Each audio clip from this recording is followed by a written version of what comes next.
நம்ம சேனல் சொந்தங்களுக்கு வணக்கங்க. இன்னைக்கு நம்ம எடுத்திருக்கக்கூடியதை இதை மட்டும் டெய்லியும் காலையில் வெறும் வயிற்றுல, அதே மாதிரி இரவு தாம்பத்தியம் போகிறதுக்கு 1 மணி நேரத்துக்கு முன்னாடி இந்த மாதிரி ஒரு நாளைக்கு 2 வேளை மட்டும் தேனோட சாப்பிடுங்க. உங்களுடைய ஆண்குறிக்கு அதிகமான வீரியத்தை தந்து விரைப்புத்தன்மையை ரொம்ப ரொம்ப அதிகரிக்கும். ரொம்ப எளிமையானது தான், ஆனால் ரொம்ப வீரியமிக்க ஒன்று. இதை நம்ம எப்படி செய்யறதுன்னு பார்க்கலாம். ஒரே ஒரு லைக்கை மட்டும் போட்டுட்டு நம்ம சேனலை மட்டும் சப்ஸ்கிரைப் பண்ணி வச்சுக்காங்க, அது போதும். இதுக்காக பாருங்க, தோல் சீவி நம்ம இஞ்சி எடுத்துருக்கிறோம். நம்ம இஞ்சியை ஸ்லைஸா இந்த மாதிரி கட் பண்ணி எடுத்துக்கலாம். இந்த இஞ்சியினுடைய மருத்துவத்தன்மை நம்மளுடைய உடல்ல இருக்கக்கூடிய நரம்புகளுக்கு அதிகமான வீரியத்தை தரக்கூடியதுங்க. நம்ம இஞ்சியை தேனோட சேர்த்து சாப்பிட நம்ம ஆயுள் காலமே அதிகரிக்கும். உயிர் உள்ள வரைக்கும் நோய் என்பதே நம்மளுடைய உடலுக்கு வராது. அவ்வளவு வீரியமிக்கது தான் இந்த இஞ்சி.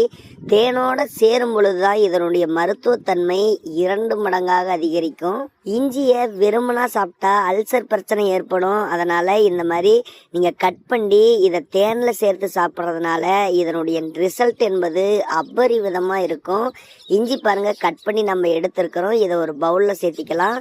அதுக்கப்புறம் பாருங்க, 10 பல் பூண்டை நம்ம தோல் உரிச்சு எடுத்திருக்கிறோம். இது இந்த பவுல்லையே சேர்த்திக்காங்க. சுத்தமான தேன் கிடைச்சா வாங்கி இதில் ஊற்றி அப்படியே மிக்ஸ் பண்ணி வச்சிருங்க. ஒரு நாள் ஃபுல்லாக அப்படியே இந்த தேன்லேயே ஊறட்டும். அதுக்கப்புறம் நீங்கள் எடுத்து ஒரு பீஸ் அளவுக்கு இஞ்சி, 1 பல் பூண்டு காலை வெறும் வயிற்றுல தூங்கி எழுந்த உடனே சாப்பிட்டுடுங்க. அதே மாதிரி தூங்குறதுக்கு முன்னாடியும் இந்த மாதிரி சாப்பிட்டுடுங்க. இப்படி 10 நாளைக்கு மட்டும் செஞ்சுட்டு வாங்க.